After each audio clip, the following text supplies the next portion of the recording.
Hello everyone. देखिएगा अपने last lecture में जो है वो इलेक्ट्रोकेमिस्ट्री के ईसीएस इलेक्ट्रोकेमिकल सीरीज कंप्लीट कर ली थी, है ना।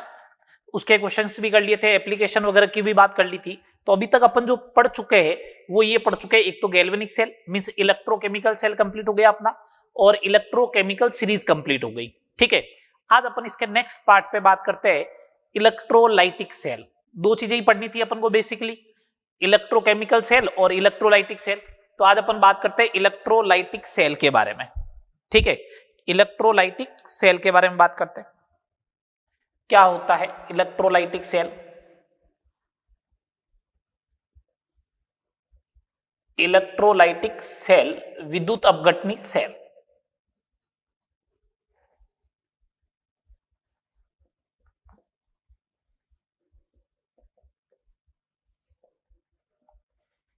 इलेक्ट्रोलाइटिक सेल विद्युत अपघटनी सेल दो क्या होता है?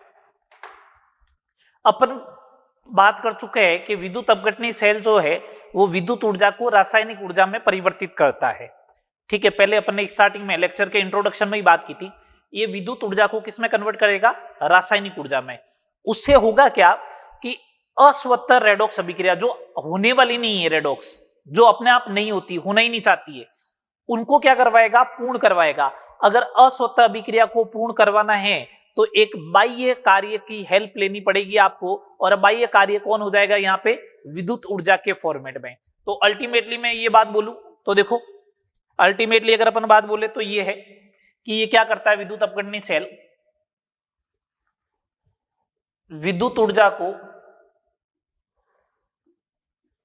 ऊर्जा को रासायनिक ऊर्जा में परिवर्तित करता है, रासायनिक ऊर्जा में परिवर्तित करता है, जिससे अस्वतः रेडॉक्स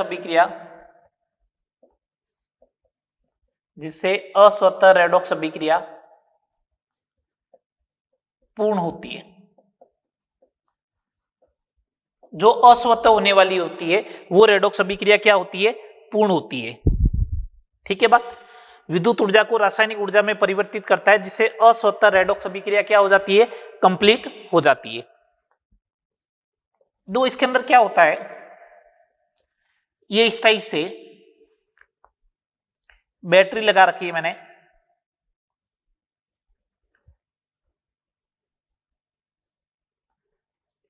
ये लीजिएगा,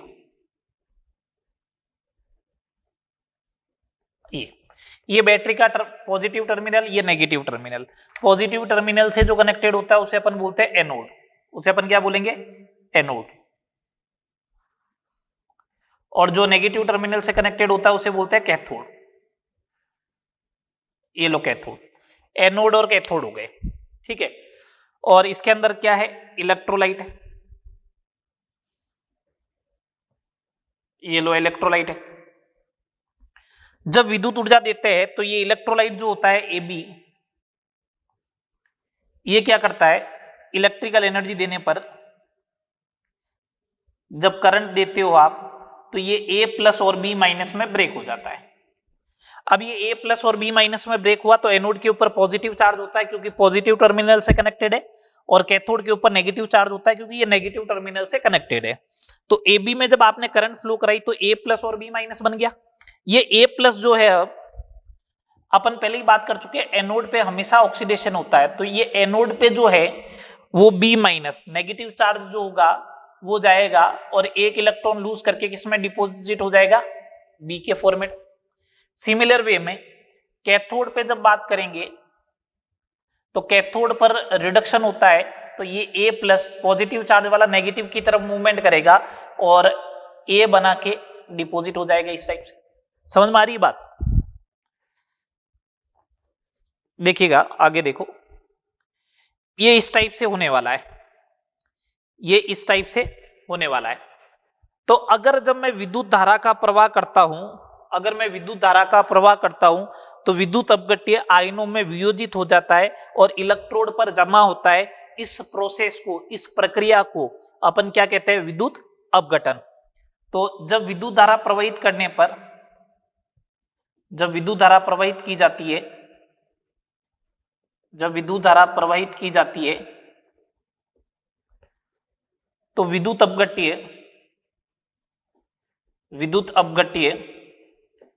आयनों में विभक्त हो जाता है, आयनों में विभक्त हो जाता है एवं विपरीत आवेशित इलेक्ट्रोडों पर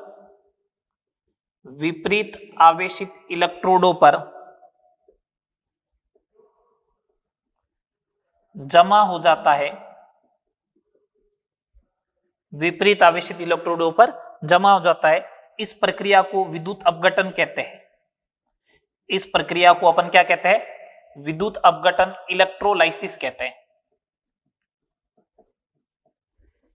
इलेक्ट्रोलाइसिस ये बेसिकली। तो इलेक्ट्रोलाइसिस क्या होता है? इलेक्ट्रोलाइटिक सेल समझ में आ गया। करंट ऐसे फ्लो होगी हमेशा। करंट की डायरेक्शन क्या होगी? करंट की डायरेक्शन होगी कैथोड से anode in external circuit. Current जो होगी वो cathode to anode in external circuit. ये देखो एक्सटर्नल सर्किट में ऐसे ही दिख रही है करंट, कैथोड से एनोड की तरफ। आ रही बात समझ में? ये जनरल इंट्रोडक्शन है किसका? विद्युत अपघटनी सेल का। हाँ, अब सुने बात को। ये जब विद्युत अपघटन होता है तो इलेक्ट्रोड पर जो जमा होता है, इलेक्ट्रोड पर जो पदार्थ जमा होता है या जो भी सब्सटेंस जाके डिपॉजिट होता है वो किसके ऊपर डिपेंड करेगा, उसके बारे में अपन बात कर लेते हैं। थर्ड नंबर पॉइंट बात करें, इलेक्ट्रोडों पर निक्षेपण मतलब डिपोजिशन निम्न पर निर्भर करता है। निम्न पर निर्भर करता है। पहला, एक तो उसके स्टैंडर्ड ईएमएफ पर, मानक इलेक्ट्रोड विभव पर, एक तो इसके ऊपर डिपेंड करेगा। सेकंड नंबर, विद्युत अपघट्य की प्रकृति पर। विद्युत अपघट्य की प्रकृति कैसे? कि आपने उसे जलीय विलयन में लिया है या फिर मोल्टन स्टेट में लिया है, मतलब गलित अवस्था में लिया है, इसके ऊपर भी डिपेंड करेगा। ठीक है। थर्ड नंबर अपन बात करें तो डिपेंड करता है इलेक्ट्रोड की प्रकृति पर। इलेक्ट्रोड कैसा लिया, इनर्ट लिया या नहीं लिया, कुछ भी ना बोले तो इनर्ट इलेक्ट्रोड कंसीडर करेंगे, और इनर्ट इलेक्ट्रोड कौन होता है? प्लेटिनम होता है। इलेक्ट्रोड की प्रकृति पर। और फोर्थ नंबर, विद्युत अपघट्य की सांद्रता पर।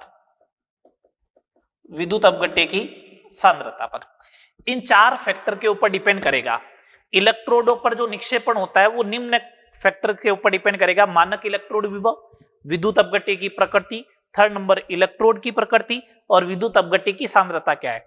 जब मैं इलेक्ट्रोलाइसिस अभी कराऊंगा तो उन समय इन चारों फैक्टर से रिलेटेड बात करेंगे अपन। ठीक है, कैसे कैसे इसके ऊपर डिपेंड कर रहा है ये बात। ठीक है, यूज ईसीएस का करना है, इलेक्ट्रोकेमिकल सीरीज का। ठीक है, अब अपन जो पढ़ने वाले हैं बेसिकली वो दो टाइप से पढ़ने वाले हैं। जो अपन पढ़ने वाले हैं इलेक्ट्रोलाइटिक सेल में, वो अब अपन दो टाइप से पढ़ने वाले हैं। इलेक्ट्रोलाइटिक सेल में अपन दो चीजें पढ़ने वाले, क्या? एक तो क्वालिटेटिव एनालिसिस और एक है क्वांटिटेटिव एनालिसिस।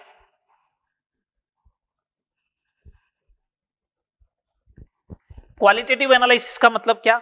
आपको यह बताना है कैथोड और एनोड पर बनेगा क्या। आपको यह बताना है कैथोड और एनोड पर बनेगा क्या क्वालिटेटिव में तो। ठीक है ना, विश्लेषणात्मक। और क्वांटिटेटिव में अपन ये बताएंगे गणनात्मक अध्ययन में। ठीक है ना, उसमें अपन ये बताएंगे कि कितना अमाउंट जाके डिपॉजिट हुआ। तो इसमें तो बताएंगे कौन डिपॉजिट होगा, और उसमें बताएंगे अपन कितना अमाउंट डिपॉजिट हुआ। दोनों को एक एक करके अपन एनालिसिस करते हैं। ठीक है, आओ चलो बात करते हैं।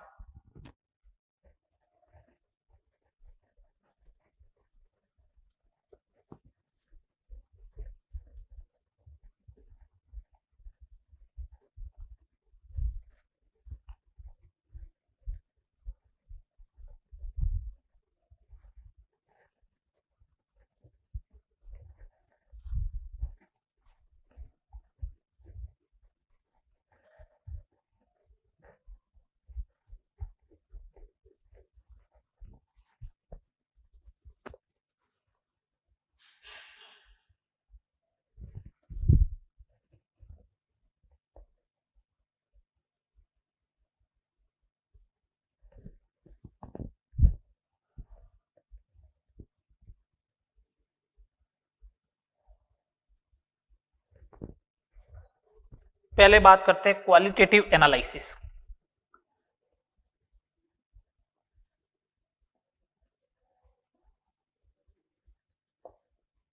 Of electrolysis.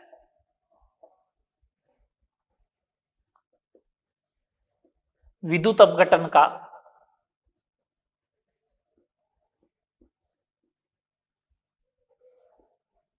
विश्लेषणात्मक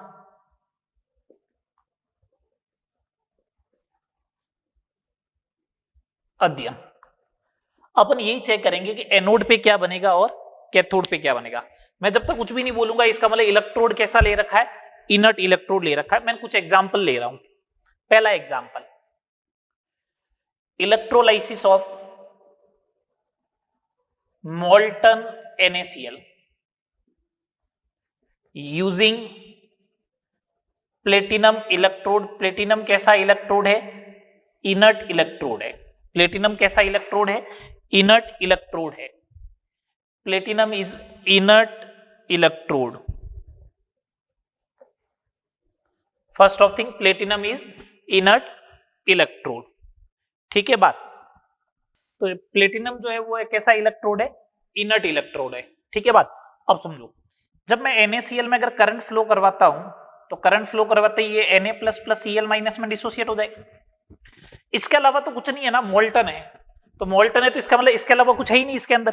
तो Na प्लस जो है वो कहां पे चला जाएगा, पॉजिटिव चार्ज है तो कैथोड पे जाना चाहिए, और Cl माइनस नेगेटिव चार्ज है तो एनोड पे जाना चाहिए। तो पहले एनोड पे रिएक्शन लिखे। हमेशा इस बात का ध्यान रखना है आपको, हमेशा रिएक्शन कहां पे लिखनी है, एनोड पर। एनोड पे लिखा तो Cl माइनस ने एक इलेक्ट्रॉन रिमूव किया और हाफ Cl2 गैस बना लिया। ये लो बन गया हाफ Cl2। बारी आई कैथोड पे। कैथोड पे हमेशा रिडक्शन होगा।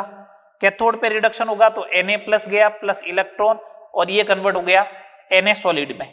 ठीक है, तो ऐसा बोल सकता हूं ये Cl2 बनाने का मेथड भी है, ये Cl2 बनाने का मेथड भी है। सही बात। चलो सेकंड नंबर अपन बात करते हैं। सेकंड नंबर बात करते हैं इलेक्ट्रोलाइसिस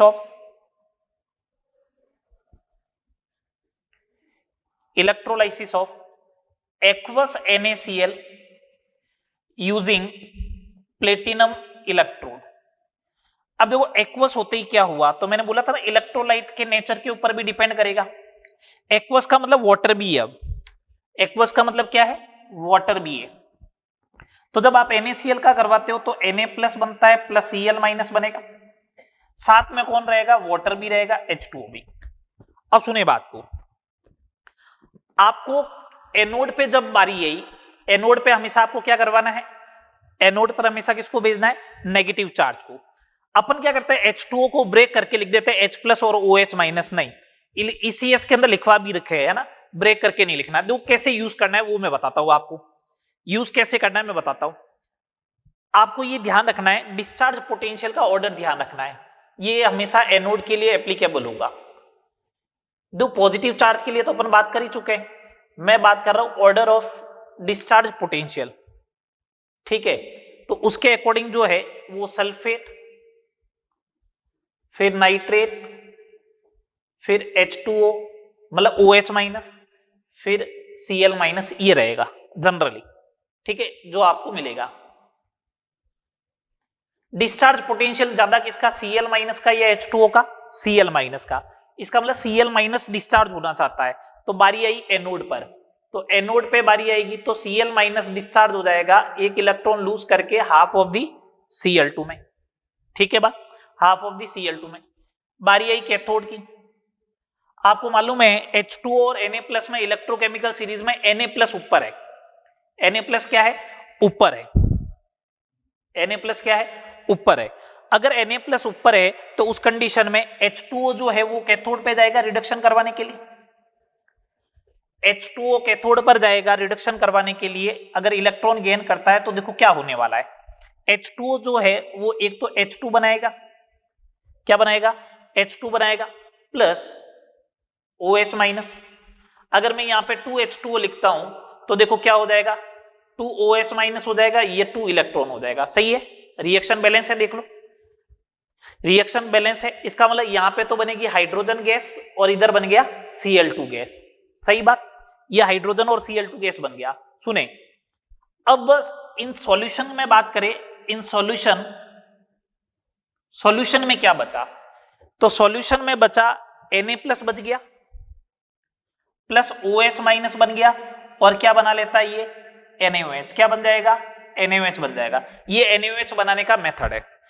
एक्वस NaCl की अपन पहले बात कर चुके हैं आयोनिक इक्विलिब्रियम में। एक्वस NaCl की 25 डिग्री सेल्सियस पर pH 7 होती है, लेकिन इस बार क्या हुआ, इलेक्ट्रोलाइसिस हुआ तो सॉल्यूशन में OH- आयन बढ़े।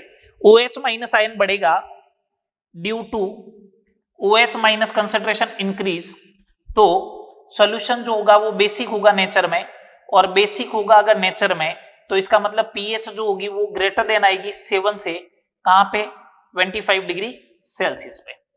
इस बात का भी आपको ध्यान रखना है, ठीक है। तो H2O जो है वो कैथोड पे जाके क्या होगा, रिड्यूस होगा, न कि Na+।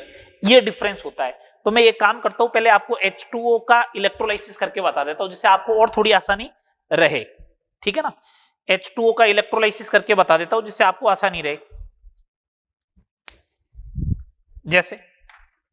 जैसे समझो, इलेक्ट्रोलाइसिस ऑफ H2O। अब H2O वैसे वीक इलेक्ट्रोलाइट होता है तो टूटता तो नहीं है, ठीक है ना। हाँ, अपन अपने हिसाब से समझने के लिए इसको ब्रेक कर देते हैं, वो बात अलग है, अदरवाइज ये टूटता तो नहीं है।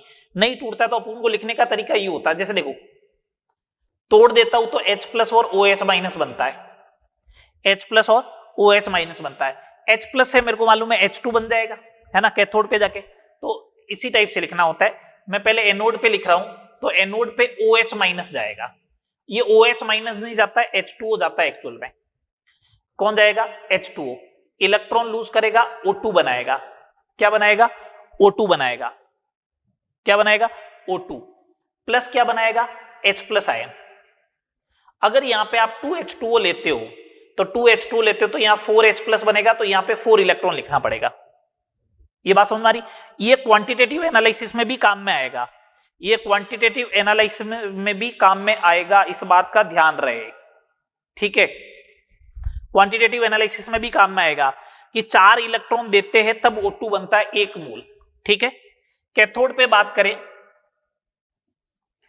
तो कैथोड पे ये रही रिएक्शन, इसका मतलब यहां पे ऐसा बोलो 2H2O 2 इलेक्ट्रॉन गेन करेगा तो बनाएगा H2 + 2 times OH-।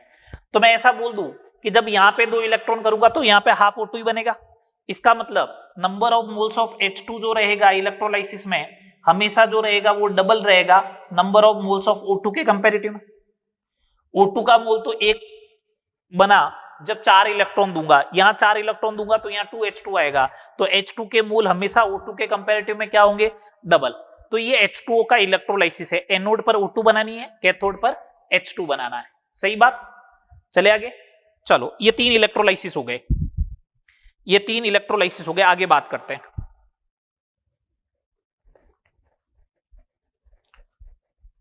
Qualitative analysis ही चल रहा है। वाटर का हो गया, NaCl का हो गया, दोनों। अब अपन ने कहा था ना कि EMF का और उनका क्या फर्क पड़ता है, मतलब इलेक्ट्रोड पोटेंशियल का। तो ये तो H2O और Na+ में आपको डिफरेंस मालूम चल ही गया कि जहां पे कंपटीशन होता है तो ECS के अकॉर्डिंग जो है वो आपको कंपटीशन पूरा करवाना पड़ेगा, ठीक है। जैसे 4th number, electrolysis of aqueous copper sulphate using platinum electrode. Platinum electrode का यूज करना है आपको, ठीक है। और क्या करवाना है, एक्वस कॉपर सल्फेट का इलेक्ट्रोलाइसिस करवाना है, ठीक है, करवाते हैं। एक्वस कॉपर सल्फेट है तो CuSO4 है, ब्रेक होगा कॉपर +2 में प्लस सल्फेट आयन में, ये लो। वाटर साथ में रहेगा, ये लो, ठीक है। बारी आई एनोड पर, तो एनोड पर हमेशा ऑक्सीडेशन होता है, तो या तो सल्फेट और H2O में से H2O जाएगा, इलेक्ट्रॉन लूज करना चाहिए, ये लो 2 इलेक्ट्रॉन लूज किया, ठीक है, 2 ले लो। तो यहां पे बनना चाहिए आपका क्या, एनोड पे भेज रहे हो ना, तो एनोड पे बनेगा O2 plus H plus, O2 plus H plus, 4 electron देने पड़ेंगे तो बन जाएगा 4H प्लस। ये लो, ठीक, कुछ भी बनाओ मेरे को उससे फर्क नहीं पड़ता, यहां 2 लिख देता तो हाफ O2 लिख देता, 2H प्लस लिख देता। ठीक है, अब बारी करते हैं अपन, बात करते हैं कैथोड पर। तो कैथोड पर अपने पास कॉपर प्लस 2 और वाटर, वाटर ऊपर है तो वाटर का तो नहीं होगा, कॉपर प्लस 2 जो है वो 2 इलेक्ट्रॉन गेन करके किसमें कन्वर्ट हो जाएगा, कॉपर में। किसमें कन्वर्ट हो जाएगा, कॉपर में। तो कैथोड पर तो कॉपर डिपॉजिट होगा और एनोड पर कौन सी गैस रिलीज होगी, O2। एनोड पे कौन सी गैस रिलीज होगी, O2। समझ में आ रही है बात? चले आगे, आगे देखो 5th नंबर बात करते हैं, electrolysis of aqueous Na2SO4 using platinum electrode. Na2SO4 का यूज करना है। Na2SO4 जो है, जैसे ही आप करंट दोगे तो करंट देते ही क्या है, Na प्लस प्लस सल्फेट में कन्वर्ट हो जाएगा, ये लो, प्लस वाटर साथ में रहेगा ही रहेगा, ये लो। तो पहले रिएक्शन हमेशा एनोड पे लिखनी है, तो वाटर ही जाएगा, तो एनोड पर H2O 2 इलेक्ट्रॉन लूज करेगा, हाफ O2 बनाएगा, प्लस 2 टाइम्स H प्लस बनाएगा। कैथोड पे रिडक्शन होना चाहिए तो Na प्लस और वाटर में Na प्लस ऊपर है तो H2O ही जाएगा वापस, 2 इलेक्ट्रॉन गेन करेगा, इस बार H2 गैस बननी चाहिए, half of the H2 plus OH minus बनेगा, एक ही इलेक्ट्रॉन की रिक्वायरमेंट है, कोई दिक्कत नहीं। ठीक है, ये बन जाएगा। तो एनोड पे बनेगा हाफ O2, कैथोड पे बने मतलब O2 बनेगा और कैथोड पे बनेगा H2 गैस। अब आपसे क्वेश्चन ये पूछा जाता है कि इसमें कंसंट्रेशन ऑफ Na2SO4 का क्या होगा, तो कंसंट्रेशन ऑफ Na2SO4 न Na प्लस गया न सल्फेट गया, रिमेन सेम। ये क्या रहनी चाहिए, सेम रहेगी। ऐसे ऐसे क्वेश्चन बनते हैं सिंपल सिंपल से। ठीक है, बात समझ में आया? अब इलेक्ट्रोड का यूज करना सीखते हैं कि इलेक्ट्रोड का यूज कैसे किया जाएगा, इलेक्ट्रोड का यूज कैसे किया जाएगा। लो, इलेक्ट्रोड का यूज करना सिखा रहे, इलेक्ट्रोड रिएक्टिव आना स्टार्ट होता है। Electrolysis of aqueous NaCl using mercury electrode. कैसा इलेक्ट्रोड लिया, मरकरी इलेक्ट्रोड लिया। अगर मरकरी इलेक्ट्रोड लिया तो मरकरी इलेक्ट्रोड कैसा है, रिएक्टिव है। कैसा इलेक्ट्रोड है, रिएक्टिव है। ठीक है, अब रिएक्टिव है तो ये तो रिएक्शन करेगा और इसकी सोडियम के साथ रिएक्शन करने की टेंडेंसी ज्यादा होती है। तो जब आप NaCl का इलेक्ट्रोलाइसिस करवाते हो तो Na प्लस बनेगा प्लस Cl माइनस बनेगा, प्लस साथ में वाटर है। चलो, अगर एनोड पे बात करें तो एनोड पे तो कोई दिक्कत ही नहीं, Cl माइनस जाएगा पहले, माइनस 1 इलेक्ट्रॉन, हाफ Cl2 बना लिया। ये अब बारी आई कैथोड पर,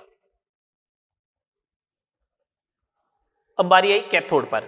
तो कैथोड पे देखिए क्या होगा, कैथोड पे वैसे जाना तो H2O चाहिए था, लेकिन H2O नहीं जाता है और जाता कौन है, Na प्लस।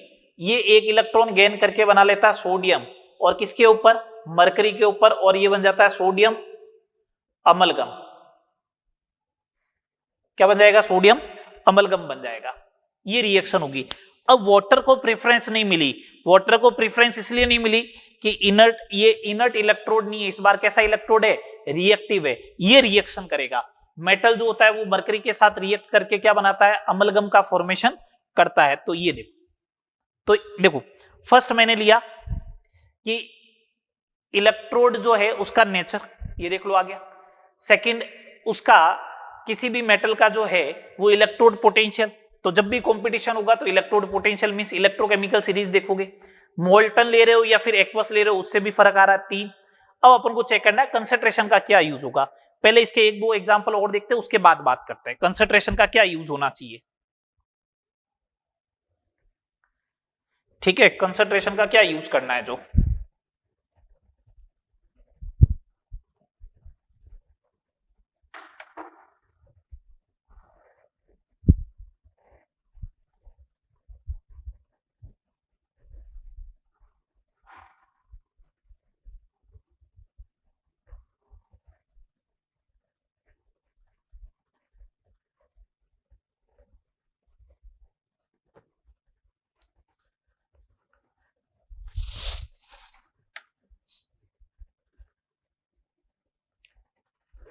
इलेक्ट्रोलाइसिस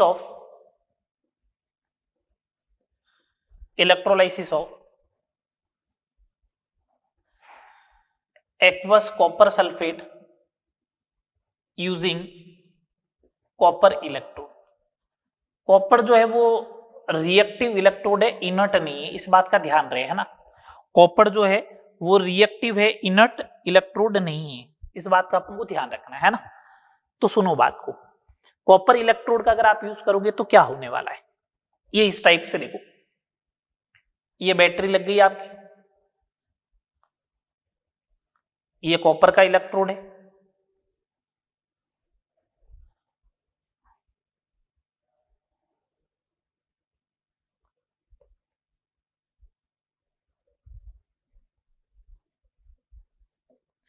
ठीक है, ये अपना एनोड हो गया, ये कैथोड हो जाएगा, ये लो एनोड कैथोड हो गया, positive terminal negative terminal, current की डायरेक्शन है ऐसी। अब इसके अंदर कॉपर सल्फेट है, इस कॉपर सल्फेट को अपन ऐसे लिखते हैं, ये कॉपर सल्फेट है, कॉपर +2 बनाएगा प्लस सल्फेट आयन बनाएगा। पहले हमेशा रिएक्शन कहां पे लिखनी होती है, एनोड पर। सबसे पहले रिएक्शन कहां पे लिखनी होती है, एनोड पर लिखनी होती है, ये बात अपन को मालूम है ना, कि रिएक्शन कहां लिखोगे, हमेशा एनोड पर लिखोगे। अब एनोड पर रिएक्शन लिखोगे तो होगा क्या, ये सल्फेट आयन, ये सल्फेट आयन जाएगा यहाँ पे, ये लो, ये किसका बना हुआ है, कॉपर का, रिएक्शन करेगा क्या बनाएगा, कॉपर सल्फेट, ये लो एनोड पे गया, एनोड किसका बना हुआ है, कॉपर का सॉलिड, प्लस सल्फेट गया, ये लो क्या होना चाहिए, ऑक्सीडेशन 2 इलेक्ट्रॉन, बन गया कॉपर सल्फेट, ये लो कॉपर सल्फेट कहां पे, एक्वस सॉल्यूशन में। इसका मतलब ये हुआ कि सल्फेट आयन यहां पे गया और यहां से कॉपर को डिसॉल्व करवा के यहां लेके आ गया, सल्फेट आयन इधर गया और कॉपर को डिसॉल्व करवा के यहां लेके आ गया, किसको, कॉपर, कौन सी फॉर्मेट में, कॉपर +2। ये कॉपर +2 जो है वापस यही वाला कॉपर +2 यहां से यहां चला जाएगा, यहां से यहां चला जाएगा, तो कैथोड पर रिएक्शन हुई, कॉपर +2 जो सॉल्यूशन में था, एक्वस में था, उसने 2 इलेक्ट्रॉन गेन किए और कॉपर पे चला गया, तो इसका मतलब सॉलिड, इसका मतलब ये हुआ कि यहां से कॉपर डिसॉल्व होगा और यहां जाके चला जाएगा, जो सल्फेट यहां से यहां गया वो तो वापस सल्फेट अंदर आ गया ना, ये देखो कॉपर सल्फेट बनते वापस सॉल्यूशन में आ गया, सल्फेट तो आ ही गया ना वापस, लेकिन कॉपर एक्स्ट्रा लेके आया, जो एक्स्ट्रा कॉपर आया वो चला गया कैथोड पर। तो एक बात बताओ, ये जो कॉपर डिपॉजिट हो रहा है वो तो यहां से डिसॉल्व होके आ रहा है, तो कंसंट्रेशन ऑफ सॉल्यूशन जो होगी, कंसंट्रेशन ऑफ सॉल्यूशन जो है कॉपर सल्फेट इन सॉल्यूशन वो सेम रहेगी, एक तो वो सेम रहनी चाहिए, first of thing. Second number में ऐसा बोल दूं, अगर थोड़े टाइम बाद में ये डिसॉल्व होके इधर जाएगा, ये डिसॉल्व होके इधर जाएगा, तो एनोड की थिकनेस कम होती जाएगी, कैथोड की थिकनेस बढ़ती जाएगी। इस चीज का जो यूज किया जाता है वो इंप्योरिटी को कॉपर से रिमूव करने के काम आता है, इंप्योरिटी को कॉपर से रिमूव करने के काम आता है। यहां से कॉपर डिसॉल्व होता जाएगा, इंप्योरिटी बचती जाएगी, कॉपर डिसॉल्व होता जाएगा, इंप्योरिटी बचती रहेगी, लास्ट में इंप्योरिटी बचती, उसे बोलते हैं एनोड मड। क्या बोलते हैं, एनोड मड। लास्ट में जाके यहां पे कुछ इंप्योरिटी बचेगी, उसे अपन क्या बोलेंगे, एनोड मड। ये आप इलेक्ट्रो इसमें मेटलर्जी के अंदर पढ़ते हो, क्या बच जाएगा, एनोड मड। ठीक है बात, बोलो ओके, बात समझ में आ गई है। तो ये यूज होता है रिएक्टिव इलेक्ट्रोड का, एक्टिव इलेक्ट्रोड का ये यूज होता है बेसिकली। बात समझ में आ गई पूरी, चले आगे। अब अपन बात करते हैं कंसंट्रेशन का क्या इफेक्ट होना चाहिए, कंसंट्रेशन का क्या इफेक्ट होना चाहिए। लो कंसंट्रेशन के इफेक्ट की बात करते हैं। इलेक्ट्रोलाइसिस ऑफ डाइल्यूट H2SO4, अब H2SO4 जो है वो वैसे इलेक्ट्रोलाइट है, एसिड है, तो आयंस में तो टूटेगा, इनर्ट इलेक्ट्रोड है ना।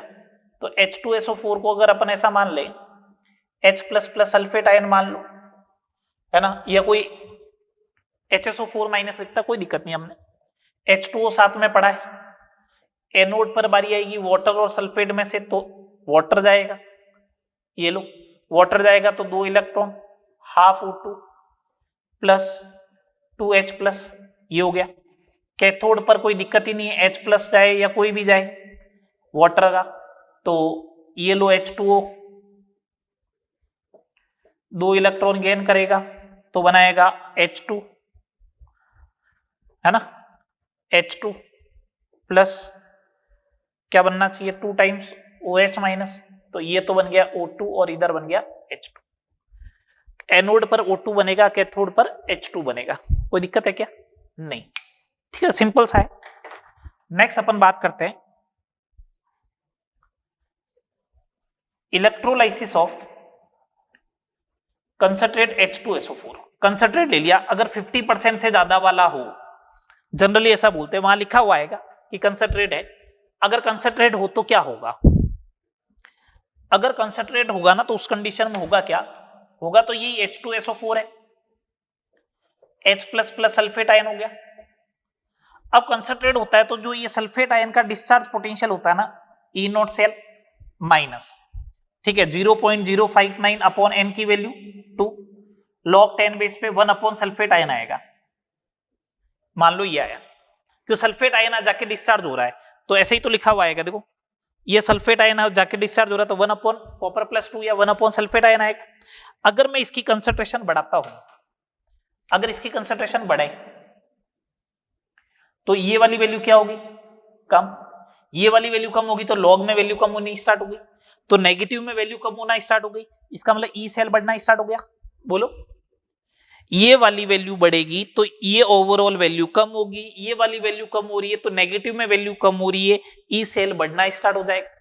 जैसे पहले इसकी वैल्यू मान लो, इसकी E0 की आ रही थी, E0 मान लेते हैं, इस पूरे की वैल्यू 1 बन रही थी, अब मैं बोलूं इस पूरे की वैल्यू कम बनेगी, तो पहले यार था E0 -1, अब आएगा E0 -0.5, तो वैल्यू तो बढ़ी है ना, ई सेल बढ़ गया, तो इसका डिस्चार्ज पोटेंशियल जो होगा वो वाटर से ज्यादा आ जाएगा, तो वाटर वाले चीज को क्या कर जाएगा? क्रॉस कर जाएगा, तो एनोड पे जो रिएक्शन होगी वो ये वाली होने लग जाएगी।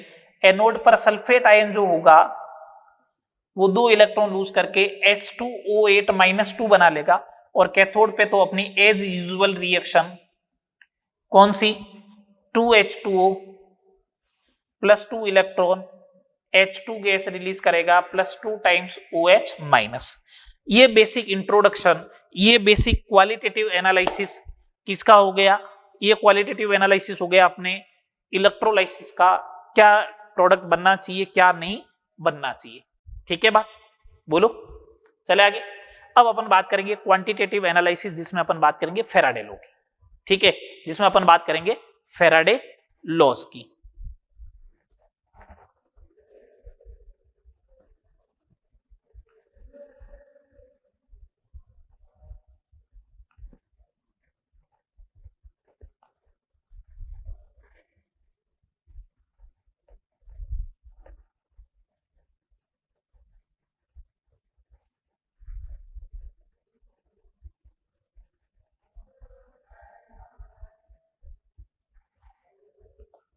अब क्वांटिटेटिव एनालिसिस की बात करते हैं, अब अपन बात करते हैं क्वांटिटेटिव एनालिसिस की।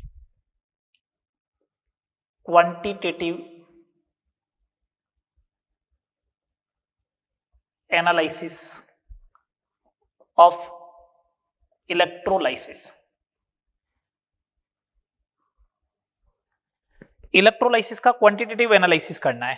क्वांटिटेटिव एनालिसिस का मतलब ये हुआ, आपको अमाउंट पूछा जाएगा, तो इसमें जो सबसे पहले जो आते हैं वो आते हैं फैराडे के लॉ। मैं बेसिकली फैराडे लॉ का यूज करता नहीं हूं, ठीक है, बेसिकली फैराडे लॉ का यूज करूंगा नहीं, ठीक है।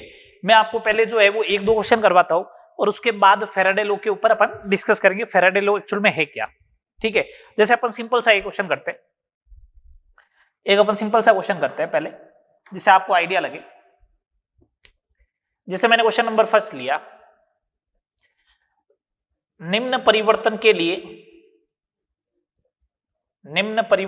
लिए आवेश फैराडे में ज्ञात करो, आवेश फैराडे में ज्ञात करो।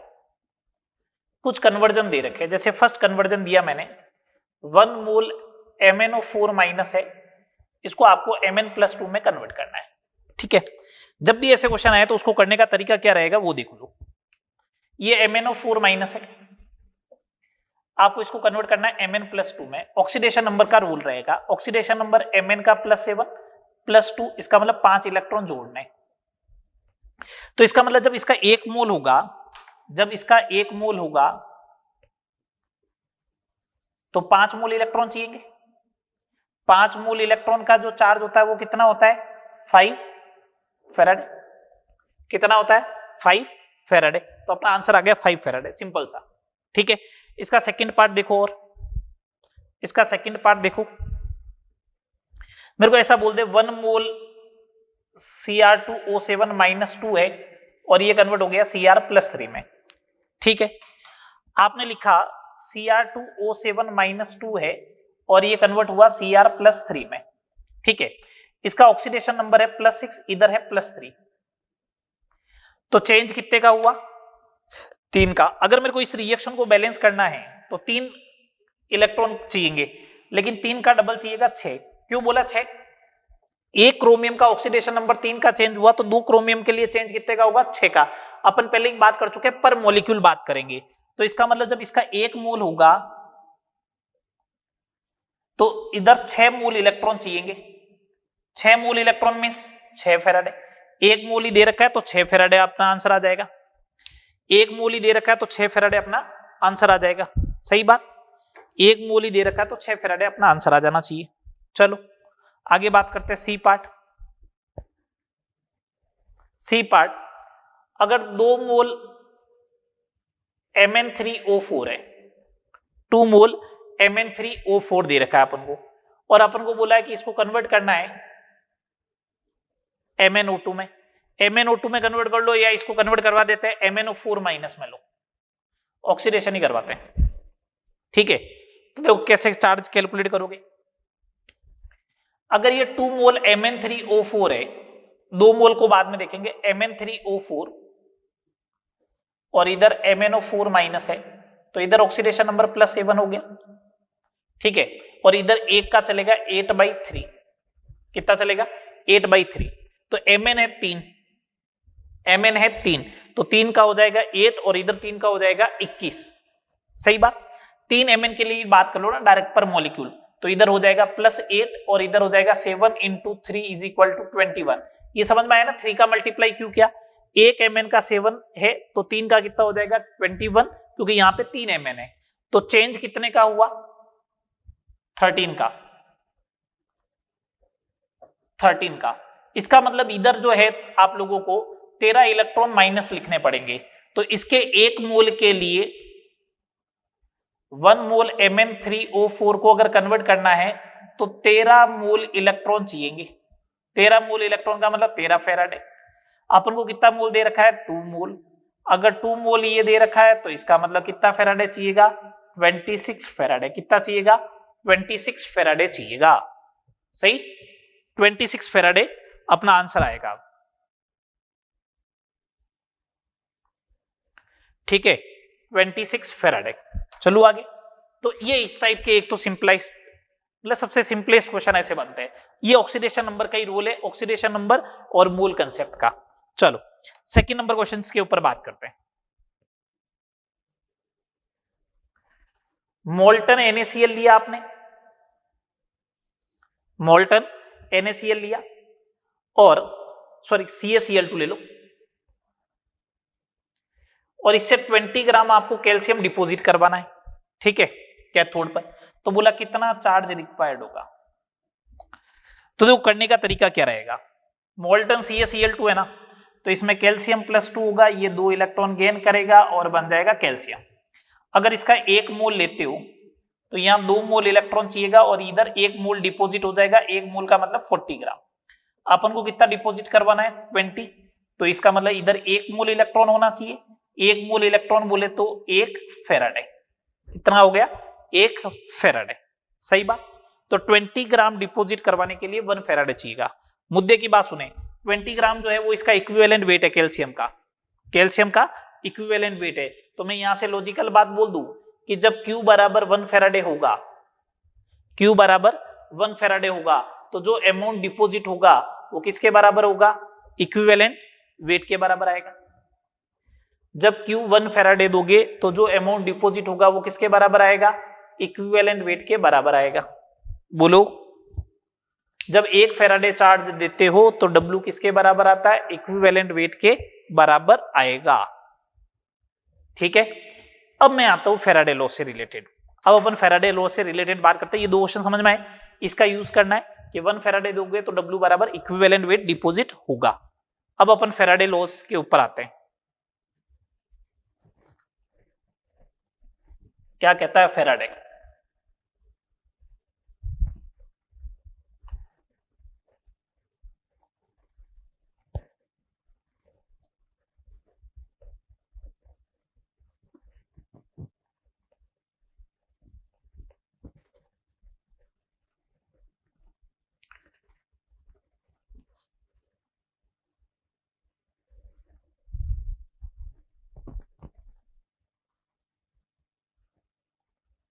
फेराडे लॉ, दो लॉ है। फर्स्ट लॉ क्या कहता है? फर्स्ट लॉ क्या कहता है कि विद्युत अपघटन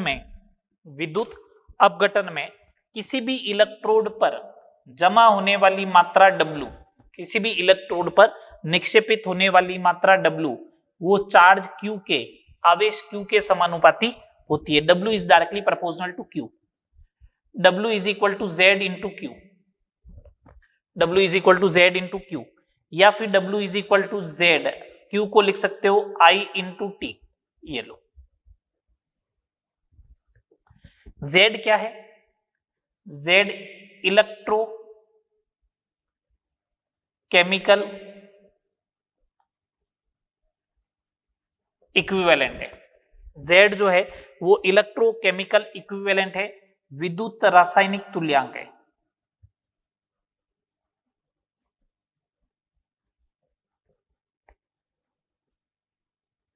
Z जो है वो विद्युत रासायनिक तुल्यांक है। ठीक है, Z जो है वो विद्युत रासायनिक तुल्यांक है। अगर मैं ऐसा बोलूं, इफ Q बराबर 1 कूलम, इसका मतलब 1 एम्पियर की करंट को आपने 1 सेकेंड तक फ्लो करवाया है ना। Q बराबर 1 कूलम हो तो W बराबर क्या हो जाएगा? Z हो जाएगा। W बराबर क्या हो जाएगा? Z। अगर आपसे कोई पूछ ले कि Z क्या होता है तो विद्युत रासायनिक तुल्यांक होता है।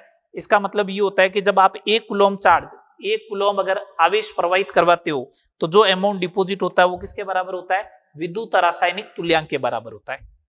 ओवरऑल बात समझ में आई? तो अपन ने कहा W is directly proportional to Q होता है। तो मैंने कहा ठीक है, सुनो एक फॉर्मूला बता रहा हूं जो पूरे मतलब ये क्वांटिटेटिव एनालिसिस में काम आएगा। मैंने कहा जब आप चार्ज देते हो 96500, मतलब 1 फेराडे चार्ज देते हो, तो ये वाला फॉर्मूला काम में आना चाहिए। मगर जब आप Q 1 फेराडे दोगे तो W इक्विवेलेंट वेट के बराबर हो जाएगा। तो Q by 1 faraday is equal to W upon equivalent weight. ये फॉर्मूला हर जगह काम आने वाला है, आपको यही फॉर्मूला हर जगह अप्लाई करना है, फर्स्ट ऑफ थिंग। ठीक है, सेकेंड लॉ क्या कहता है इसका? सेकेंड लॉ क्या कहता है? सेकेंड लॉ ये कहता है कि 2 या 2 से अधिक विद्युत अपघटनी सेल, 2 या 2 से अधिक विद्युत अपघटनी सेल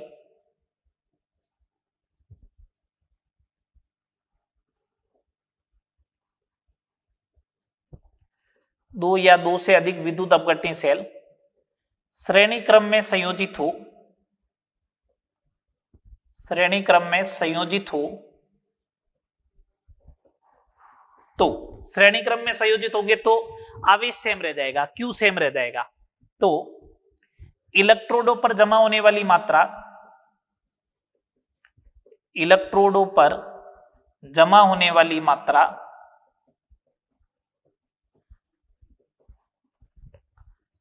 का अनुपात उनके तुल्यांकी भारों के अनुपात के बराबर होता है, के बराबर होता है। सही बात है, यहां से देख लो Q अगर सेम रखोगे तो इसका मतलब W1 अपॉन W2 जो होगा वो E1 बाई E2 होगा। अब आपको यहाँ पे पूरे टॉपिक के अंदर इक्विवेलेंट वेट का यूज करना आना चाहिए, इस पूरे टॉपिक के अंदर इक्विवेलेंट वेट का यूज करना आना चाहिए। ओवरऑल बात अब ये है, ठीक है, इक्विवेलेंट वेट का अगर यूज कर लोगे तो आपका काम आसानी से हो जाएगा। सही बात, W1 by W2 is equal to E1 by E2। ठीक बात, समझ में आ रही है? ये आपका सेकंड लॉ हो जाएगा। दो या दो से अधिक विद्युत अपकरणीय सेल अगर श्रेणी क्रम में संयोजित हो तो इलेक्ट्रोडों पर जमा होने वाली मात्रा का अनुपात उनके तुल्यांकी भार के अनुपात के बराबर होता है। चलो क्वेश्चन देखिए, दो क्वेश्चन की बात हो गई थी, थर्ड नंबर क्वेश्चन देखिए।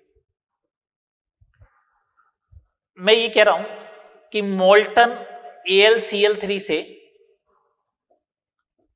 5.4 ग्राम एल्यूमिनियम निक्षेपित करवाने के लिए कितना आवेश चाहिएगा। अगर आप आवेश लेके आ जाते हो, अगर आप आवेश कैलकुलेट कर लेते हो तो उस कंडीशन में, अगर आवेश कैलकुलेट कर लेते हो तो उस कंडीशन में आपसे अगर धारा पूछे तो आ जाएगा Q बराबर I इंटू टी, समय दे देगा, है ना। अगले क्वेश्चन ऐसे ही आने वाले हैं। तो देखो कैसे टैकल करोगे इसको।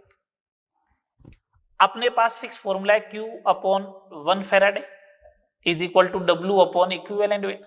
Q चाहिए तो ये लो, W कितना 5.4 और एल्यूमिनियम का तुल्यांकी भार कितना होता है 9, तो 0.6 फैराडे आ जाएगा आंसर में।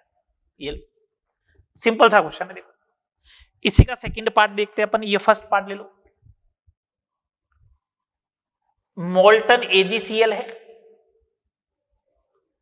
2.16 ग्राम सिल्वर डिपॉजिट करवाना है, तो बताओ कितना आवेश चाहिएगा। तो मैंने कहा Q is equal to W upon equivalent weight upon 1 faraday, तो Q बराबर W 2.16, इक्विवेलेंट वेट 108 फैराडे, तो इसका मतलब ये हो जाएगा 0.02 फैराडे। हो गया 0.02 फैराडे। थर्ड नंबर अगर अपन बात करें, ये समझ में आ गया दोनों क्वेश्चन? बोलो, ये इस टाइप से सिंपल से क्वेश्चन, यही फॉर्मूला लगेगा Q upon 1 Faraday W upon equivalent wait वाला। ठीक है, चलो ये क्वेश्चन हो गए 3। आगे बात करते हैं।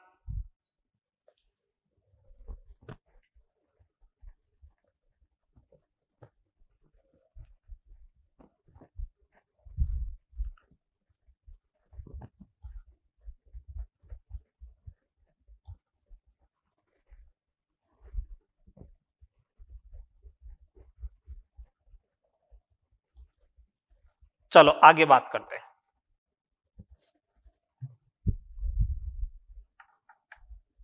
क्वेश्चन नंबर 4, थोड़ा करंट वगैरह का यूज करते हैं। मोल्टन NaCl से 9.65 एम्पियर की धारा 1000 सेकंड तक प्रवाहित की जाए तो कैथोड पर निक्षेपित मात्रा एवं एनोड पर मिलने वाली गैस का एनटीपी पर या एसटीपी पर आयतन, ये आपसे पूछा है। ठीक है, चलो अपन एक काम करते हैं, पहले अपन Q कैलकुलेट करते हैं। क्या कैलकुलेट करते हैं? Q। तो Q बराबर होता है I इंटू टी, 9.65 इंटू 1000, ये हो गया। तो ये हो जाएगा 96500 कूलॉम, मींस ये हो गया 0.1 फैराडे। ये लो, तो अपने पास है Q upon 1 faraday is equal to W upon equivalent weight. यही बात हुई। अब सुनना बात को, कैथोड पे कौन जाएगा? सोडियम। यही तो रिएक्शन होगी, NaCl Na प्लस और Cl माइनस में, ये चला जाएगा कैथोड पर और ये बन जाएगा हाफ Cl2। यही तो बात होगी। तो ये आ गया 0.1 अपॉन 1। W कैलकुलेट करना है, सोडियम का इक्विवेलेंट वेट 23 होता है, तो W इज इक्वल टू 2.3 ग्राम। ये लो, सोडियम का तो हो गया 2.3 ग्राम आ गया। चलो अब अपन बात करते हैं Cl माइनस की। अब अपन किसकी बात करें? Cl माइनस की। तो Cl माइनस का भी कैलकुलेट हो जाएगा कैसे? 0.1/1, इसका 35.5 होता है, तो वेट कैलकुलेट कर लो, 3.55 ग्राम आ जाएगा, है ना? वेट आ गया। मोल कैलकुलेट कर लो। अभी एक दूसरा तरीका भी बताऊंगा, मोल कैलकुलेट कर लो। मोल कैलकुलेट कर लो। Cl2 का बोल रहा हूं 71, इतने मोल आ गए, तो वॉल्यूम कितना होगा? 22.4 लीटर। तो एक काम करो, इसको यहां पे शिफ्ट कर दो, 2.2 ये हो जाएगा डिवाइड बाई 1.12 लीटर आ जाएगा। पहले मैंने मास कैलकुलेट कर लिया, मास से मोल कैलकुलेट हो जाएगा, मोल से वॉल्यूम कैलकुलेट हो जाएगा। 22.4 का मल्टीप्लाई कर दे। आ रही बात समझ में? ठीक है, चलो आगे। चलो नेक्स्ट बात करते हैं, क्वेश्चन नंबर 5।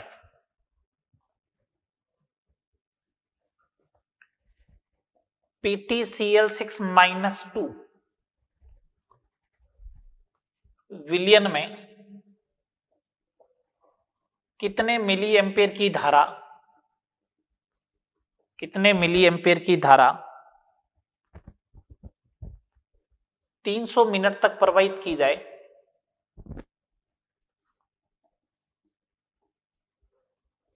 कि 0.195 ग्राम प्लेटिनम कैथोड पर निक्षेपित हो जाए। ये अपन से पूछा, और प्लेटिनम का परमाणु भार दे रखा है 195 ग्राम। 195 प्लेटिनम का क्या दे रखा है अपन को? परमाणु द्रव्यमान दे रखा है। अब सुनो, ऐसा है, अपन को ये पूछा है कि कैथोड पर निक्षेपित अमाउंट दे रखा है, अपन से पूछा है कि चार्ज बताओ, मतलब धारा कितने मिली एम्पेयर की धारा। तो अपन तो एक सिंपल सा फॉर्मूला लगाते हैं, Q/1 faraday is equal to W/ equivalent weight. ठीक है बात?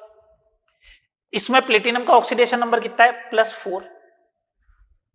+4 वाला जाएगा 0 में, डिपोजिट होगा, तो इसका मतलब 4 का चेंज आएगा, तो n फैक्टर कितना बनेगा? 4। तुल्यांकी भार परमाणु भार बटा 4, तो Q कैलकुलेट हो जाएगा 1 फेराडे, ये हो गया 0.195, ये हो जाएगा 195 डिवाइड बाई 4, तो Q बराबर 4 इंटू 10⁻⁻3, 4 इंटू 10⁻⁻3 फेराडे बन जाएगा।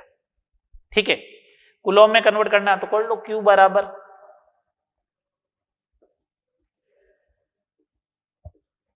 अब इसको IT के बराबर कर दो,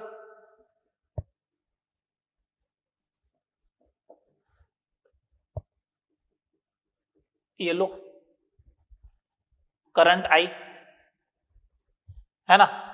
तो ये I बराबर आ जाएगा 4 इंटू 96.5 अपॉन 18 इंटू 10⁻⁻3, तो ये तो मिली में चला जाएगा, तो 4 इंटू 96.5 अपॉन 18 मिली एम्पियर, ये आ जाएगा सिंपल सा। ठीक है, ये मिली एम्पियर, इतनी मिली एम्पियर करंट आ जानी चाहिए। कोई दिक्कत है तो बोलो। नहीं, सिंपल सिंपल से क्वेश्चन है, एक ही फॉर्मूले के बेस पे बनेंगे सारे क्वेश्चंस। चले आगे, चलो नेक्स्ट प्रॉब्लम की बात करते हैं।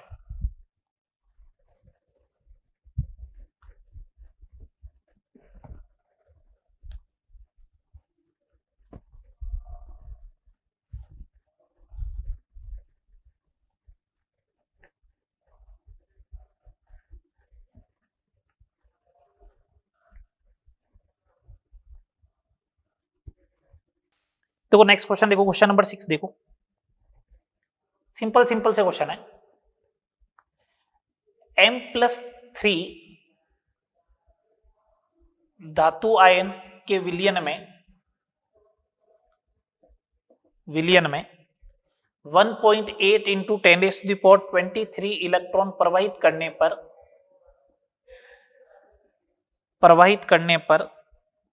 1 ग्राम धातु निक्षेपित होता है, तो धातु का परमाणु भार ज्ञात करो। बहुत सिंपल सा क्वेश्चन है, धातु का परमाणु भार ज्ञात करो। कैसे? पहले तो ये चेक करो ये कितना है, 0.3 फैराड है, ये लो, ठीक है। अच्छा, तुल्यांकी भार क्या होगा? अगर मैंने इसका परमाणु भार x माना ना, तो इसका तुल्यांकी भार इक्विवेलेंट वेट होगा x/3। ये तो समझ में आ रहा है। m+3 वाला अगर m में जाएगा तो 3 इलेक्ट्रॉन का ट्रांसफर। लगाओ q 0.3 faraday upon 1 faraday is equal to w कितना, 1 ग्राम अपॉन इक्विवेलेंट वेट x/3, ये आएगा। तो 0.3 इज इक्वल टू 3/x, तो x is equal to 3 upon 0.3, इसका मतलब 10। परमाणु भार क्या माना था, x, तो परमाणु भार आ गया 10। परमाणु भार कितना आ गया, 10 आ गया। सही बात। चलो अगली बात करते हैं, क्वेश्चन नंबर 7। क्वेश्चन नंबर 7, जलीय कॉपर सल्फेट विलयन में, कॉपर विलयन में 19.3 एम्पियर की धारा 33 मिनट 20 सेकंड के लिए प्रवाहित करने पर कैथोड पर जमा मात्रा क्या होगी? आपको यह बोला कि धारा की जो दक्षता है ना वो 50% है। इसका मतलब ये होता है कि धारा की जो दक्षता 50% है ना, इसका मतलब क्या होता है, सुने बात को। धारा की दक्षता अगर 50% है, इसका मतलब ये होता है, इसका मतलब ये होता है धारा की दक्षता 50% ना, अगर आप बाहर से 100 एम्पियर की करंट लगा रहे हो तो विलियन में जाएगी तो 50% ही जाएगी, मतलब 50 एम्पियर की करंट जाएगी। ओवरऑल बात ये। तो मैं ऐसा बोल दूं कि धारा की जो दक्षता है उसका अगर अपन फॉर्मूला लिखना चाहे, अगर धारा की दक्षता का अगर फॉर्मूला लिखना चाहे तो ऐसा आना चाहिए फिर तो, करंट एफिशिएंसी या धारा की जो दक्षता है उसका फॉर्मूला ये आना चाहिए फिर तो, कि विलियन के अंदर करंट, विलियन में धारा अपॉन सोर्स से धारा मल्टीप्लाई बाय 100। ये बात हुई। अब सोर्स से कितनी करंट जा रही है वो देख लो पहले, सोर्स की करंट कितनी है, सोर्स से धारा कितनी है पहले वो देख लो, या चार्ज देख लो तो कितनी है, 19.3 इंटू 19.3 एम्पियर की है, ठीक है ना, 19.3 एम्पियर की है, ये लो। तो धारा की दक्षता का फॉर्मूला अगर लगाए तो विलियन में जो धारा आएगी वो 19.3 डिवाइड बाई कितना हो जाएगा, 2। अच्छा, चार्ज देख लो, I इंटू टी से, ये I इंटू टी, 33 मिनट का मतलब हो गया 1980 और 2000 हो गए, 1000 हो गया, इतना आ गया है ना। अगर ये इतना आया है ना तो बात सुनना ढंग से, कितना फेराडे आएगा वो समझ ले पहले तो आप, कितना फेराडे आएगा वो समझ लो। ये आएगा फेराडे में 0.2 फेराडे, कितना चार्ज आ जाएगा, 0.2 फेराडे चार्ज आ जाएगा। सही बात। अगर 0.2 फेराडे चार्ज आया है तो अब लगा दो अपना Q बराबर आई, Q upon 1 faraday is equal to W upon equivalent weight. ये लगाया तो Q कितना है, 0.2 अपॉन 1, W पूछा है कितना डिपॉजिट होगा, कौन डिपॉजिट होगा कैथोड पर, क्वालिटेटिव एनालिसिस के अकॉर्डिंग कॉपर, तो कॉपर का होता है 63.5 डिवाइड बाई 2, तो W इज इक्वल टू 63.5 डिवाइड बाई 2 इंटू 0.2, तो 6.35 ग्राम डिपॉजिट हो जाना चाहिए, 6.35 ग्राम डिपॉजिट हो जाना चाहिए। बोलो, इसमें तो आपको करंट एफिशिएंसी दे रखी है और अगले क्वेश्चन में आपसे करंट एफिशिएंसी पूछी जाएगी, अगले क्वेश्चन में करंट एफिशिएंसी आपसे पूछी जाएगी। तो देखो अगला क्वेश्चन,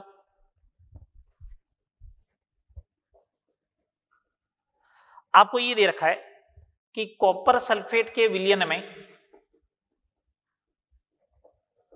कॉपर सल्फेट के विलयन में 3 एम्पियर की धारा, 3 एम्पियर की धारा 2 आवर प्रवाहित करवाने पर 3 ग्राम कॉपर निक्षेपित होता है तो धारा दक्षता ज्ञात करो। तो धारा की दक्षता ज्ञात करो, अपन से ये पूछा गया है। मैं थोड़े ऑप्शन दे देता हूं आपको, ऑप्शन लिख लेते हैं जिससे काम आसान हो जाए। 33%, 42%, 49 एंड डी 54, लगभग 5-5 का गैप चल रहा है ना, और अपन को टैकल करना है। अपन एक काम करते, पहले एक काम कर लेते हैं अपन को मालूम है, सुनो बात को, 3 ग्राम कॉपर निक्षेपित करवाना है ना, तो चार्ज कितना चाहिएगा। तो मैं बोल रहा हूं Q is equal to 3 gram upon 63.5 divide by 2, तो 6 अपॉन 60 मतलब 3 इंटू 2 ही रख लो ना आप, तो इतना फेराडे चाहिएगा, इतना फेराडे चाहिएगा। तो ये तो है विलियन में, है ना, ये तो है विलियन में, अपन को रिक्वायर्ड है। अपन देख लेते हैं सोर्स से धारा कितनी है। ये Q from source, I into T करो,